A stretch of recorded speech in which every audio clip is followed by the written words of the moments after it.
It's my pleasure to introduce you all to today's speaker, Michael Freenor. He's the director of applied AI at Fuel iX, where he leads groundbreaking work at the intersection of artificial intelligence safety, enterprise security, and generative AI research. His enterprise centers on making large language models not only smarter, but also safer and more reliable for organizations navigating the rapidly changing digital landscape. I'll let Michael take it from here. Great, thanks. Yeah, thanks a ton to HackerPrompt for having me as a guest speaker. I really appreciate the opportunity. Today I'm going to be talking through a paper that I worked on with HackerPrompt's own Sander Schuloff called Prompt Optimization and Evaluation for LLM Automated Red Teaming. Before I get started here, I want to give a shout out to the team that made this possible. There was quite a large group of people on the Fuel iX side who did everything from help me write to edit to run experiments, point out gaps, all the rest of it. So I really appreciate everybody's hard work here. And yeah, special thanks to Nish Tahir and Chris Frenchy, who also read over everything. Much appreciated. Thank you. Cool. So just a little bit about me before I get started. I'm head of AI research over at Fuel iX. I have a small team of about 8 or so people. As was said, we work primarily on LLM safety, interpretability, security, those sorts of things. I've been at WillowTree Apps, which was acquired by Telus Digital, for about 9 years now in the Charlottesville area. I'm a North Carolina native, so I attended NC State for computer science and philosophy. And afterwards, I moved on to Pittsburgh to attend Carnegie Mellon for a master's degree in logic, computation, and methodology. And since then, I've been in industry for about 12 years, give or take, practicing machine learning, which has changed quite a bit in the last few years due to large language models, obviously. So today's talk, the main topic here is LLM-based red teaming. And there's 2 main points that I'm going to cover. The first is an extension of the most typical metric for measuring attack generators or data sets called attack success rate, or ASR, to a new application. And then we're going to exploit this new application with a little program for optimizing attack generators. So we're sort of exploiting this new application of ASR to use it as a signal for something akin to reinforcement learning. Great. So we're going to step through the background and motivation first. We'll talk a little bit about automated red teaming. I mean, this is the HackerPrompt talk series, so I assume people are generally familiar with red teaming, but automated is a bit different when we attempt to do it at scale. Then I'm going to talk briefly about attack success rate, how we interpret it, and then talk a little bit about what we call the ASR distribution, which is our application of the ASR function to individual attacks. Then we'll talk a little bit about OPRO, or the application of optimization by prompting to tighten up the attack generator and make it, in general, higher quality. And this is going to be using information that is exposed by this ASR distribution. We'll step through the experimental results and then conclude and have time for questions, hopefully. Great. So motivation here. I mean, I guess this is true for any sort of red teaming, but LLMs are being integrated rapidly into daily life. This is across industry, right? All sorts of industries, healthcare, finance, et cetera. They're being used for workplace efficiency. They're being situated in applications that are facing clients and customers. And they're also being placed into embedded applications, things that are, out in the world. And so vulnerabilities to adversarial input, first of all, LLMs clearly are really prone to adversarial attack, although decreasingly so over time. But that sort of vulnerability is increasingly critical in this environment. So, especially when you have examples like semi-autonomous robots, self-driving vehicles, and LLM-enabled interfaces to sensitive databases, it becomes more and more critical the more things it touches in the world. So red teaming is essential for identifying weaknesses in the system. Vulnerabilities need to be discovered in a controlled environment by a dedicated group of people or a dedicated application. that simulates what would happen if you had that deployment environment out in the wild. And so the hope there is that you find vulnerabilities in a controlled environment so you can address them before before an actual bad actor discovers them. And so to work at scale, we need to automate this red teaming. And our approach to this is via an LLM-based application that we've built up. And so the basic three-step pipeline here, each of which involves an LLM application, is attack generation. So we have a generator. It's driven by a system prompt. Depending on the version of it that we're using, it might take some in-context examples, or be prompted in various other ways using metadata that we have about attack objectives, attack strategies, so on and so forth. The middle bit here is what is not under our control as a red teaming group, which is simulate the attack target itself, right? And so in this exercise, we have what we're calling a simulation of the attack against the target, but essentially we just unplug the target from its ecosystems that you can't get it to like drop its database or something like this if it's attached to a SQL database. And yeah, so after you pass an attack through and you get a reply from that system, the last bit is an LLM-based judge or LLM-based evaluation in which we determine whether or not the attack was successful, whether or not the attack actually caused an unintended outcome, or was if the LLM itself was manipulated into doing something unintended or malicious.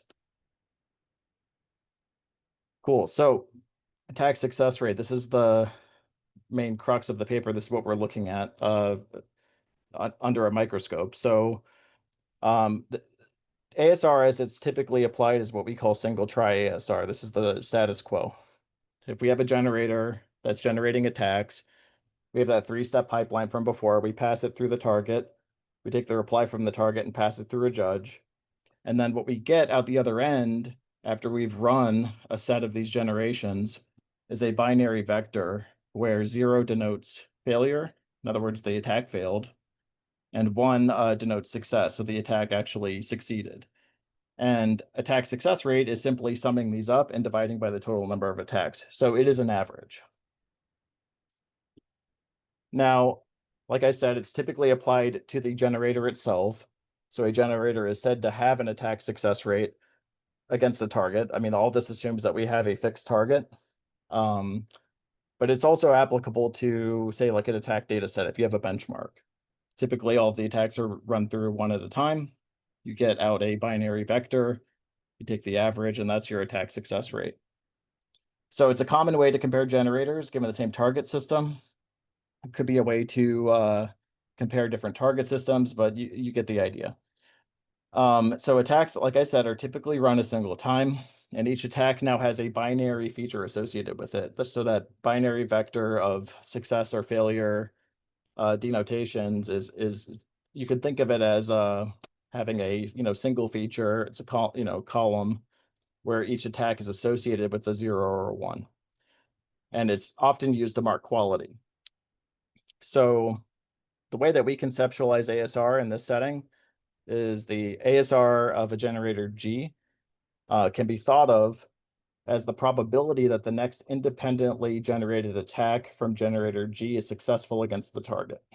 So, if you've run enough of these things such that your average has stabilized to some extent, it tells you if you were to run the generator again in your given setup against the same target, how probable that next attack is to actually do the trick. So there are some limitations to this outlook. So it overlooks variability in the non-deterministic behavior of LLMs, and it may misrepresent true attack effectiveness or quality. And so to zoom in on that a bit more, LLM applications typically exhibit non-deterministic behavior. So this is for lots of different reasons, but two of the most common ones are probably the use of a random seed to promote surface level novelty in replies, right? You don't want the thing to reply robotically. You want it to be, lifelike to some extent. And so typically the seed is not fixed for certain applications. Or if you're using a managed service like OpenAI is the best example, they shuffle calls like through this load balancing process. You're not going to get the same hardware every time. And as a result, even if you lock the seed and try other things like maybe temperature zero to, to ratchet down on a more deterministic behavior, you're not guaranteed the same reply because you might end up on a different piece of hardware, which might have a different interpretation of seeds. It might have slightly different results when doing its numeric approximation, so on and so forth. So this leads to an environment where you're going to get different replies from the LLM depending. And so it becomes more important to test different setups multiple times. That's our upshot. So like I just said, our proposal is to apply ASR to the attacks themselves and then to form a distribution from these different new floating point features that we've compiled. So each attack gets simulated multiple times against the target system with randomly sampled seeds for each trial. I mean, these can be recorded for reproducibility. Individual attacks now have their own binary vector of failures and successes associated with them. So rather than having a vector for our ASR calculation, we now have a matrix where each attack now has a row vector associated with it. And we can now calculate ASR over that binary row vector. So rather than having a 0 for failure, 1 for success, feature associated with each attack, we now have this more how do I put it, like more graded floating point feature that can be lined up with each attack. So replacing that binary success feature with that. And so now, rather than having a single floating point for the entire generator, which would be the ASR in the previous case, we can assign an ASR distribution to it. So we can take that set of floating point values and actually construct a distribution, which gives us more like a more fine-grained picture of what's going on with the generator, what its quality is, and what we can expect from it. This is a sort of visual representation of what I just described, but it might be a little bit, if you're a visual thinker, this might be a little bit more helpful. We're taking n different attacks, and for each one, we're repeating them m many times and calculating the average for each. And this gives us a new column vector with the averages for each one. And that that allows us to construct a distribution of these averages. So here's an example of what that looks like. The ASR distribution here, like is rendered through a histogram. So you have your density on your y-axis here. And on the x-axis, we have the different ASR values. This is an actual histogram that is generated by our initial unoptimized generator that we were using, which was designed to launch attacks against our test target. You can see here that most of the attacks, they sit at 0 ASR. In other words, the generator was striking out on most of its attempts. But you can see there are attacks that either are, maybe a coin flip, depending on the time you try it, or anywhere up to maybe 90% probable to work. So there's a decent range in here. And what we're going to do in the next section where we try to apply this is we're going to use this distribution as a source of information for optimization. Cool. So when you take ASR and you apply it to a series of repeated attacks, there's a different picture that sort of appears, and we like to think of this in terms of attacker economics or discoverability of success. So ASR for generators could be interpreted as the probability that the next attack would succeed. So we've already talked about that before. But now ASR for attacks is interpretable as the discoverability of success. So the probability that the attack will succeed against the target with a random seed. So if you have some attack that tricks a tool using LLM into dropping its tables in a SQL database, for instance, if that were, say, 50% likely to work, then what that tells you is that if an attacker comes across that particular attack and attempts it, 1 out of 2 times they're gonna discover that it in fact works. So really, because you have limited time and limited resources, as an attacker, um, you get to choose between depth and breadth, right? You can either pick more attacks and try them each single time, or you could reduce the total number of attacks that you look at, but run each multiple times so that you can try to catch cases where you were simply unlucky.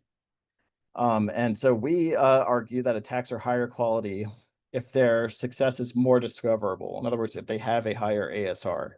So from the defender perspective, defenders should be more concerned about these attacks because if a person stumbles across them, they're going to be more discoverable. But also from the attacker perspective, attackers in general would prefer to select attacks with higher ASR, all else being equal. So, so long as they have good coverage over the different objectives that they want to try to succeed at, then they would like to have the ASRs higher so that they would have to spend less time discovering that things would work, or so that they could discover more successful attack vectors. Ooh, cool. Okay, so some implications of this. We argue that the ASR distribution provides deeper insight into the performance of a generator because you're getting, a more graded view of the output. But also, as we're going to see in a second, it enables targeted optimization of the generator prompt. And this is because we actually can make these quality distinctions or place them in an order. We have more control over the output than we would if we were looking at it from a binary perspective. Attack quality in this case here with the floating point value is not as noisy as a binary success. I mean, you could have an attack that has a individual ASR of like 0.9, but you could simply get unlucky and it looks like a 0. And so if you're using that first try success as your measure of quality, you're going to have a lot of like good attacks in the bad category and a lot of bad attacks in the good category, depending. There's at least some probability of that happening, which will add noise to your experiment. Yeah, so this distribution gives us a statistical basis for comparing between generators, and it's worth pointing out, but the traditionally calculated ASR, where you are trying every attack one time and you're producing a single ASR for the entire generator, in the limit, this becomes the average of the individual attack ASRs in the limit of attacks. So if you try more and more attacks, you run them each a certain number of times, you get their averages. As you get more and more of these averages, the average of those values will converge to the ASR for the entire generator. So that's the linkage between the two.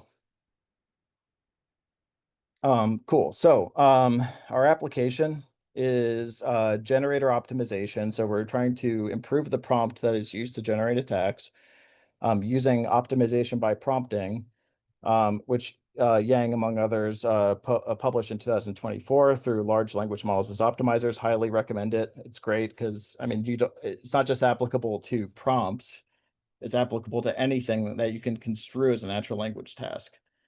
And we're going to use this procedure or this framework with our ASR distribution to, as a provider of signals to improve the generator. So OPRO itself, like I said a second ago, it conceives of optimization problems as natural language tasks. So in this way, an LLM can be brought to bear on the problem and used for the optimization itself.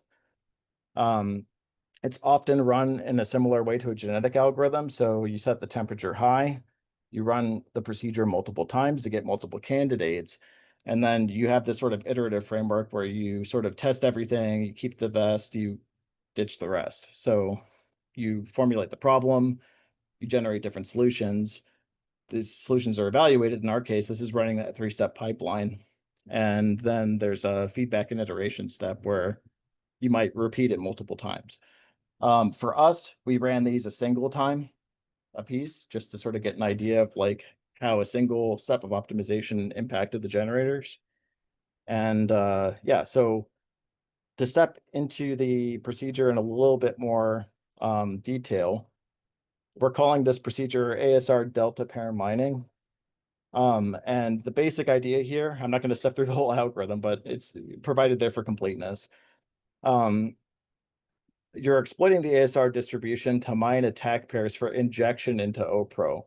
So the OPRO prompt is going to receive a bunch of randomly sampled pairs of attack prompts in its context window in order to help it determine what needs to be done to the generator to improve it.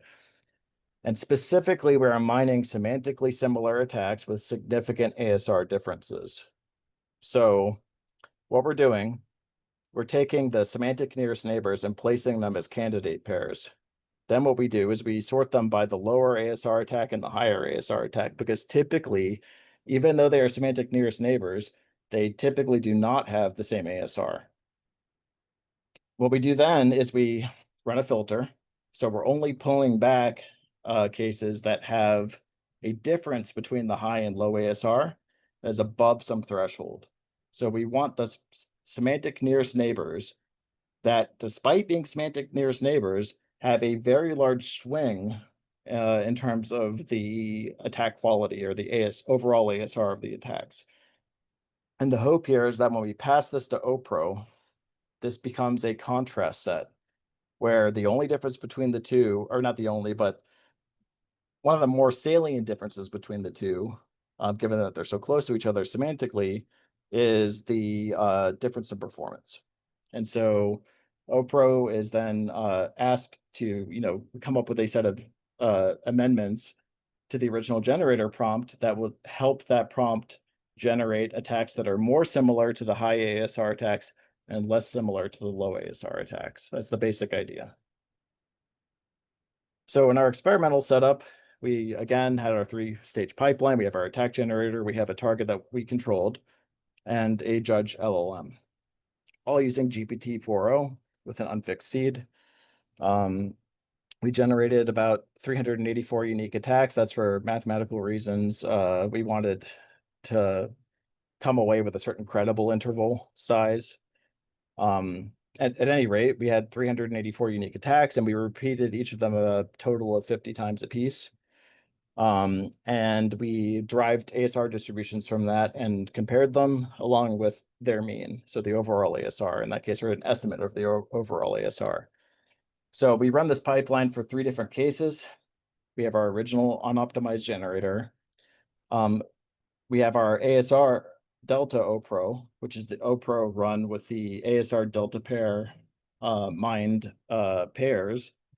And then we also have a single try OPRO, which is the same procedure as our ASR Delta pair mining, but we mine the pairs differently. In this case, rather than looking for semantic nearest neighbors where there's a certain delta in their ASR under repeated trial, what we're doing here is we're taking a look just at that single try binary success metric, and we form candidate pairs where one of them is a 1 and one's a 0. So it's like any pair that is really close semantically, but one of them was successful and one of them wasn't.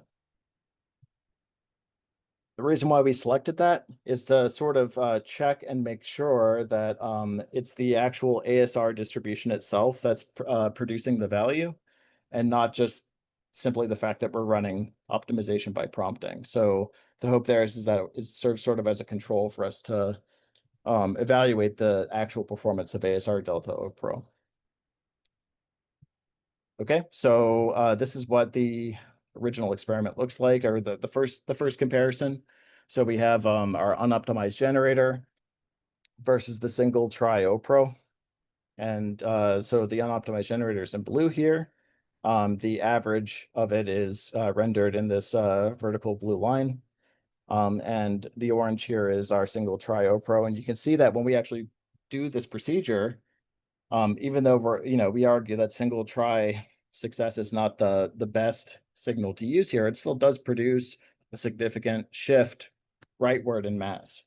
And you can see it pulling that average in the same direction as well. So in other words, it's improving the success rate of the generator, the prompt that we received from that process that we then supplanted the original generator with, is doing a better job at producing successful attacks. On the right, we have the same rendered in orange, the single try. And in this case here, we're comparing it against our ASR Delta Pair Mining solution. You can see there's a bigger shift to the right in this case here. We have a more severe shift of mass rightward. We take this as some evidence in favor of the ASR distribution producing good quality information about the underlying attacks and therefore about the generator's properties itself. So key findings here. One of the interesting things about, or at least what I took to be interesting about this, is that the alterations to the generator prompt were limited to general stylistic advice. It was almost like English composition style advice. But before I ran this, I thought, well, this, it's probably going to produce something like strategic advice or maybe specific attack methods or maybe specific attack objectives that were higher yield, but that's not what happened. The two most salient bits of advice were, be clear as possible, like only use clear language, and be as brief as possible when crafting the attack. And so that was the main difference between the semantically similar cases where one was low and one was high quality, is the high quality ones were clearer in the language they chose and more concise. ASR calculated per attack, so the underlying set for those distributions worked as a better signal for optimization than binary success. And ASR-Delta Pair Mining OPRO both effectively exploits the ASR distribution's information, but also significantly improves attack discoverability and the overall success of attacks for the generator in question. Some limitations that are worth mentioning. This is really dependent on initial generator quality, and that's kind of linked to the third point here, which is the long-term effectiveness against evolving defenses. It might be the case that, as LLMs improve, they're harder to manipulate. And also as developers become more clever, they build better architectures that have multiple steps, multiple maybe supervisors. There's different schemes for inspecting and maybe transforming the information before answering. And so it's not the old days of just hitting an unshielded prompt. So as that happens, it gets more and more difficult to actually produce high quality attacks. And in that case, it is a limitation of this method because you don't have that clump at the right side of the histogram with high quality attacks to actually do the pairing with. In other words, there might not be a suitable number of pairs with a delta above threshold. The other big limitation here is that this is computationally expensive, right? So it's already expensive to run a large benchmark or a extensive test of a generator, but now that's going to be multiplied by some factor depending on like what level of confidence you want in those different point estimates. So it might be the case that it makes more sense to limit this to really super malicious or super potentially harmful attacks just to cut down. But yeah, in conclusion, before we open it up for questions, a single try ASR is we're arguing is insufficient. Maybe insufficient is the wrong word. Maybe like suboptimal as a measure of attack quality and as a signal for optimization.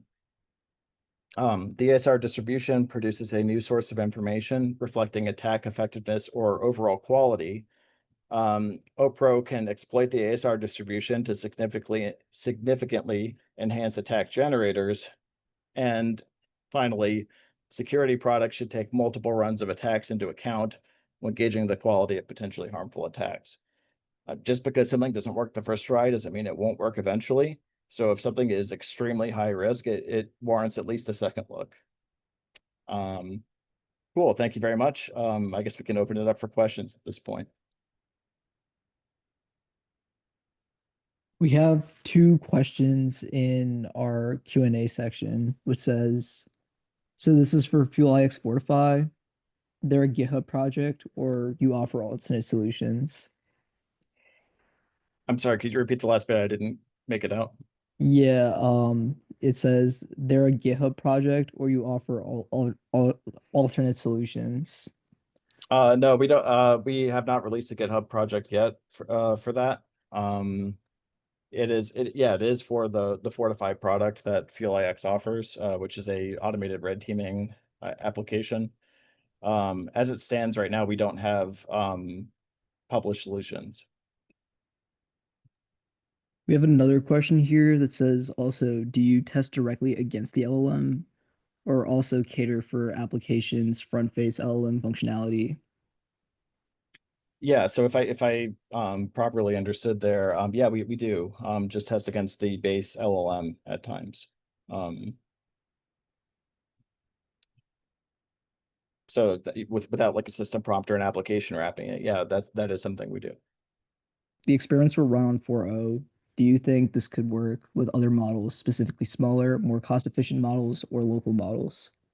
Yeah, I think well, if you're it depends on if we're talking about the attacker or the target here, right? So if you downgrade the target to a smaller model, I imagine that, you're going to see more attacks slip through. But in terms of the actual attack generation, yeah, I do think so. We have experimented with smaller language models, a little bit of fine tuning to loosen up the guardrails, and then, essentially trying the same sort of thing. And honestly, like even 7 billion parameter models are quite good at this task, if they've been sufficiently loosened up.